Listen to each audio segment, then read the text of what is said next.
Bismillahirrahmanirrahim. Assalamualaikum warahmatullahi wabarakatuh. Kembali lagi di channel Pena Pencari Hikmah. Kali ini kita akan bahas iblis galau dan memohon taubat lewat Nabi Musa alaihissalam.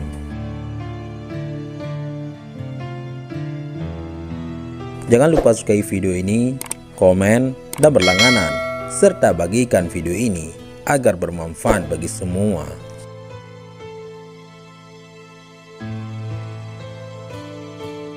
Kisah iblis laknatullah memohon taubat pernah terjadi di zaman Nabiullah Musa alaihissalam. Kisah ini diceritakan oleh ulama besar kelahiran Khurasan, Imam Abu Laid As-Samarkandi, wafat 373 Hijriah dalam kitab Tanbihul Ghafilin.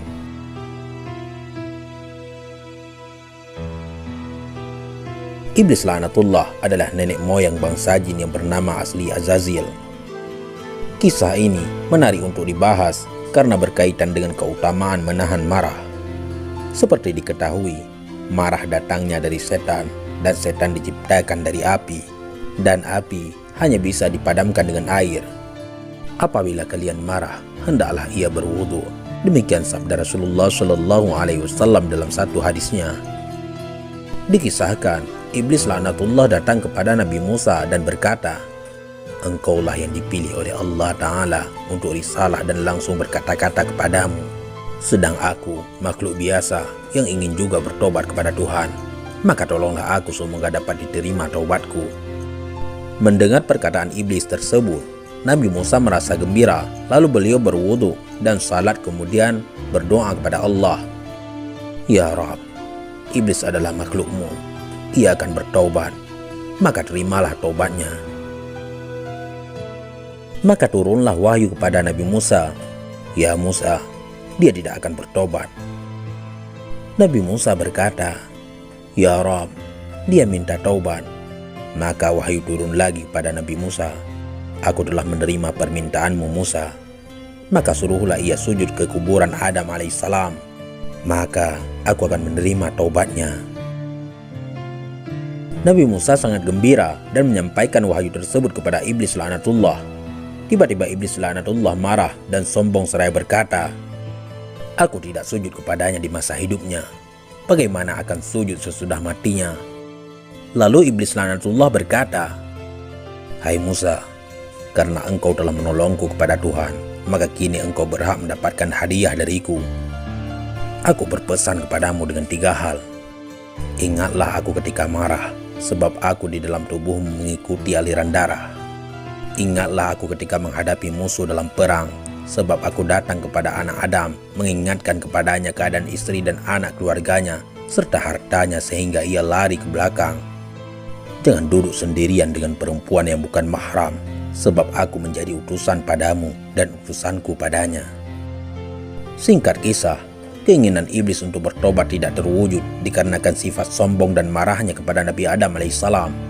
Iblis masih menyimpan dendam dan enggan untuk bersujud kepada manusia pertama dan bapak seluruh manusia tersebut.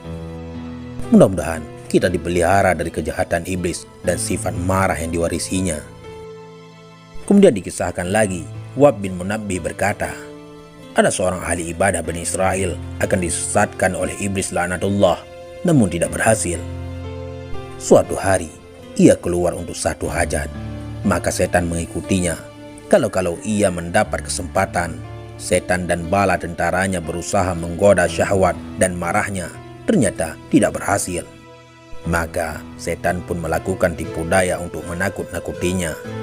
Maka dibayangkan kepadanya seolah-olah akan dijatuhi batu bukit besar. Tetapi ahli ibadah tersebut selalu berzikir kepada Allah sehingga terhindar. Terkadang setan menakutinya dengan ular ketika ia sholat hingga melingkar di kakinya hingga kepalanya. Ketika sujud, ahli ibadah ditakuti seakan-akan ular tersebut akan menelan kepalanya. Maka ia hanya menyingkirkan dengan tangannya hingga dapat bersujud. Ketika selesai sholat, setan datang kepadanya dan berkata, "Saya sudah usaha untuk menyesatkanmu tetapi tidak berhasil. Kini saya akan berteman saja denganmu." Mendengar pengakuan setan itu, ahli ibadah tersebut berkata, "Saat engkau menakutiku, Alhamdulillah, aku tidak takut. Demikian pula sekarang, aku tidak ingin bersahabat denganmu. Lalu setan tersebut berkata, apakah engkau tidak tahu bagaimana keadaan keluargamu sepeninggalanmu? Ahli ibadah itu menjawab, aku telah mati sebelum mereka.